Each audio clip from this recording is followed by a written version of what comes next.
Well, I think the visit is really another signal of how close the US-India relationship has become.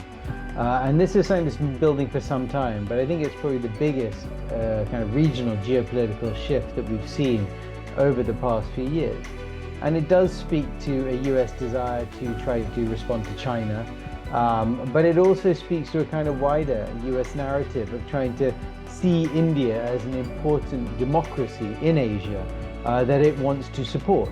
not only to sort of counter the China and the sort of Chinese narratives that we see being advanced, but more generally in terms of trying to advance the idea of there being large democracies and large powers that the US can work with in Asia.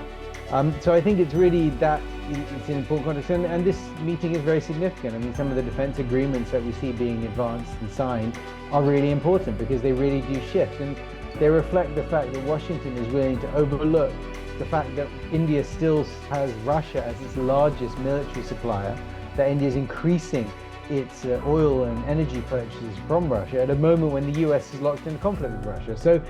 it's very clear that the US is putting a lot of chips on India as an important regional partner, and of course that will have repercussions around the region,